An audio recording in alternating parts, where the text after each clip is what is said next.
Doctor Sreevarma ஆயுள் தரும் ஆயுர்வேதா அறுவை சிகிச்சை இல்லா குணம் ஆயுள் கால நிவாரணம்.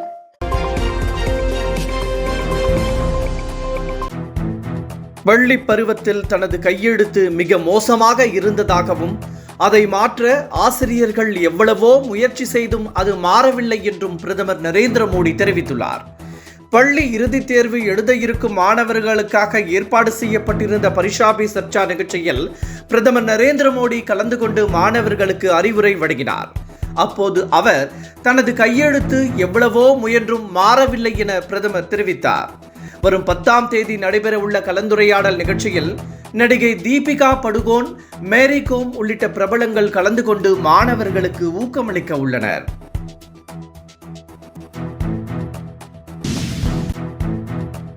உலக அளவில் அதிக மக்கள் தொகை கொண்ட நாடுகளில் படித்தவர்களின் பட்டியலில் இந்தியா 53வது இடத்தில் உள்ளது. இது தொடர்பான ஆய்வறிக்கையில் கிடைத்த தகவலின்படி ஜப்பான் முதல் நாடாக உள்ளது. ஸ்வீடன், சுவிட்சர்லாந்து, ஜெர்மனி, டென்மார்க் உள்ளிட்ட நாடுகள் டாப் 5இல் உள்ளன. இதற்கு அடுத்தபடியாக Canada, Norway, Netherlands, Finland, Australia, Britain, America உள்ளிட்ட நாடுகள் இடம் பிடித்துள்ளன. சீனா 27வது இடத்திலும் இந்தியா 53வது இடத்திலும் உள்ளன.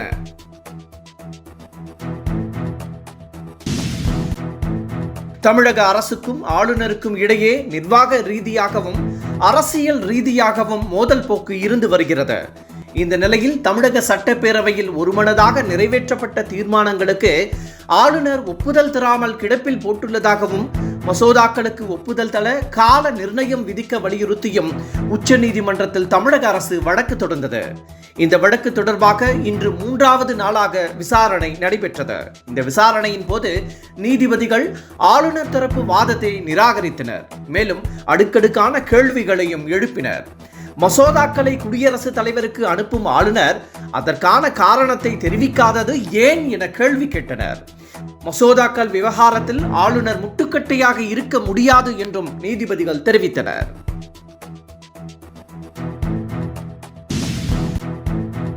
காங்கிரஸ் எம்பி பிரியங்கா நாளை வயநாடு செல்கிறார். அங்கு அவர் வரும் 10ஆம் தேதி வரை நிகழ்ச்சிகளில் கலந்து கொள்ள உள்ளார். வயநாடு மக்களவை உறுப்பினர் பதவியை ராகுல் காந்தி ராஜினாமா செய்ததை அடுத்து அங்கு நடைபெற்ற இடைத்தேர்தலில் பிரியங்கா காந்தி போட்டியிட்டு வெற்றி பெற்றார்.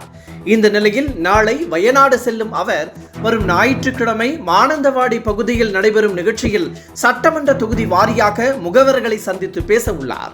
மேலும் காங்கிரஸ் உள்ளூர் தலைவர்கள் மற்றும் நிர்வாகிகளையும் பிரியங்கா சந்தித்து பேச உள்ளார்.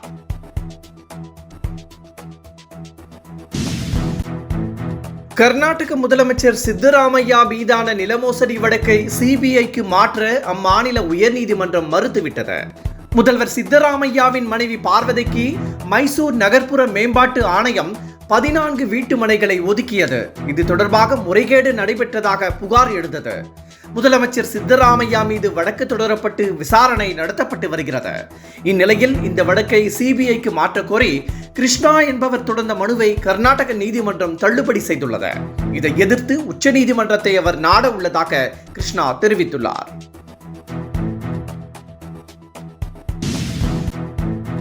இந்தியாவின் ஏற்றுமதி 800 பில்லியன் அமெரிக்க டாலர் என்ற சாதனையை விரைவில் எட்டும் என மத்திய தொழில்துறை அமைச்சர் பியூஷ் கோயல் நம்பிக்கை தெரிவித்துள்ளார். கடந்த 4 ஆண்டுகளில் ஏற்றுமதி குறிப்பிடத்தக்க வகையில் வளர்ச்சி அடைந்துள்ளதாகவும் வரும் ஆண்டுகளில் இது மேலும் அதிகரிக்கும் எனவும் குறிப்பிட்டுள்ளார். ஆனால் இவை தவறான தரவுகள் என காங்கிரஸ் விமர்சனம் செய்துள்ளது.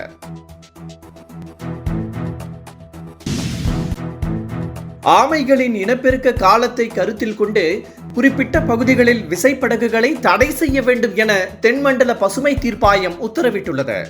இதனை உடனடியாக அமல்படுத்தவும் தமிழக அரசுக்கு அறிவுறுத்தப்பட்டுள்ளது.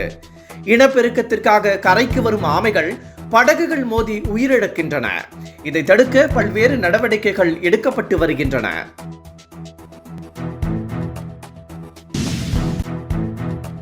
ஆம் ஆத்மி வேட்பாளர்களை இழுக்க பாஜக பல கோடி ரூபாய் பேரம் பேசி வருவதாக முன்னாள் முதலமைச்சர் கெஜ்ரிவால் பகிரங்கமாக குற்றம் சாட்டியுள்ளார்.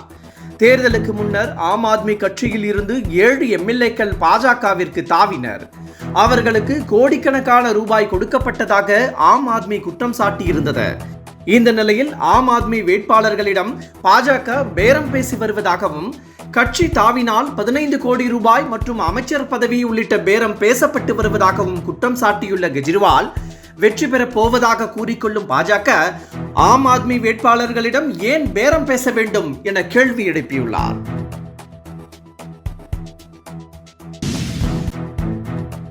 அண்ணா பல்கலைக்கழக மாணவி விவகாரத்தில் கைது செய்யப்பட்டுள்ள ஞானசேகருக்கு 3 மணி நேரம் குரல் மாதிரி பரிசோதனை நடத்தப்பட்டதாக தகவல் வெளியாகியுள்ளது. ஞானசேகரனிடம் குரல் மாதிரி பரிசோதனை நடத்த சைதாப்பேட்டை நீதிமன்றம் அனுமதி அளித்திருந்தது. இதனைத் தொடர்ந்து புலனாய்வு அதிகாரிகள் கலங்கரை விளக்கம் அருகே உள்ள தடயவியல் ஆய்வகத்தில் 3 மணி நேரம் குரல் மாதிரி பரிசோதனை நடத்தினர். பின்னர் நீதிமன்றத்தில் ஆஜர்படுத்தி மீண்டும் சிறையில் அடைத்தனர். மஸ்தான் சாஹிப் வலியுல்லா தர்கா ஷெரீப் கந்தூரி விழாவையொட்டி நாளை காரைக்கால் மாவட்டத்திற்கு உள்ளூர் விடுமுறை அளிக்கப்பட்டுள்ளது. இதனால் பள்ளி கல்லூரிகள், அரசு அலுவலகங்கள் செயல்படாது என அறிவிக்கப்பட்டுள்ளது. இதற்கு ஈடாக வரும் 15ஆம் தேதி வேலை நாளாக இருக்கும் என தெரிவிக்கப்பட்டுள்ளது. எனினும் நாளைய தினம் அறிவிக்கப்பட்ட தேர்வுகள் வழக்கம் போல் நடைபெறும் எனவும் தெரிவிக்கப்பட்டுள்ளது.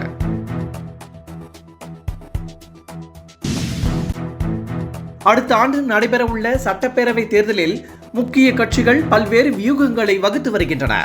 இந்த நிலையில் என்ஆர் காங்கிரஸ் கட்சியும் களமிறங்க போவதாகவும், இதற்காக புதுச்சேரி முதலமைச்சர் ரங்கசாமி தனது கட்சி நிர்வாகிகளுடன் ஆலோசனை நடத்தி வருவதாகவும் தகவல் வெளியாகியுள்ளது. தமிழக வெற்றி கழகத்தை புதிதாக தொடங்கியுள்ள நடிகர் விஜய் அடுத்த ஆண்டு நடைபெறும் சட்டப்பேரவை தேர்தலை சந்திக்க உள்ளார். இந்த நிலையில் தமிழக தேர்தலில் புதுச்சேரி முதல்வர் ரங்கசாமியின் என்ஆர் காங்கிரஸ் கட்சியும் களமிறங்க போவதாக செய்திகள் வெளியாகியுள்ளன.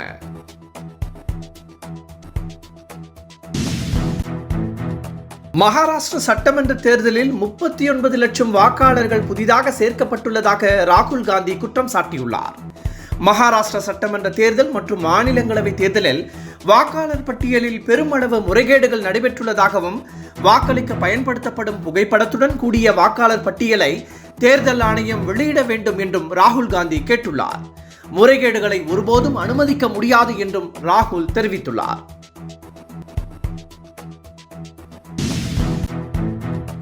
நெல்லையில் கள ஆய்வு நடத்திய முதலமைச்சர் மு.க. ஸ்டாலின் மாஞ்சோலை தோட்ட தொழிலாளர்களை சந்திக்காதது ஏன் என புதிய தமிழகம் கட்சி தலைவர் கிருஷ்ணசாமி கேள்வி எழுப்பியுள்ளார்.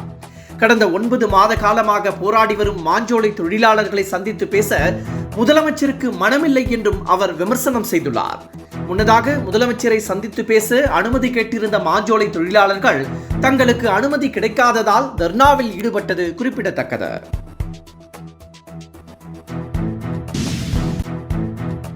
அமரன் திரைப்படம் வெளியாகி 100 நாட்கள் நிறைவடைந்த நிலையில் படத்தின் நாயகன் சிவகார்த்திகேயன் அனைவருக்கும் நன்றி தெரிவித்துள்ளார்.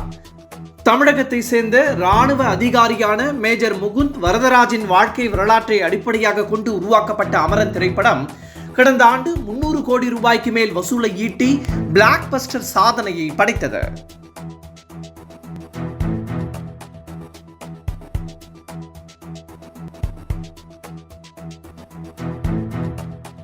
டாக்டர் ஸ்ரீவர்மா ஆயுள் தரும் ஆயுர்வேதா அறுவை சிகிச்சை இல்லா குணம், ஆயுள் கால நிவாரணம். என்றும் உங்களுடன் மை இந்தியா. முக்கிய செய்திகளை உடனுக்குடன் தெரிந்து கொள்ள சப்ஸ்கிரைப் பண்ணுங்க, பெல் பட்டனை பிரஸ் பண்ணுங்க. என்றும் உங்களுடன் மை இந்தியா.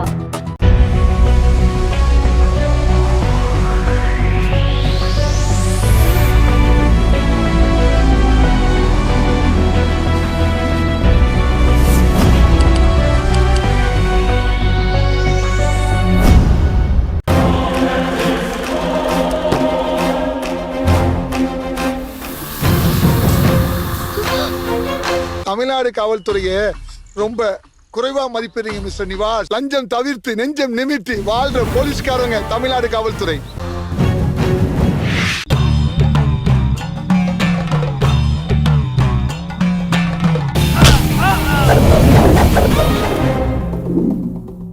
நேற்று நான் இன்று நீ திகில் கிளப்பும் அதிரடி ஆக்ஷன் திரைப்படம் OTT+இல் ஒளிபரப்பாகிக் கொண்டிருக்கிறது.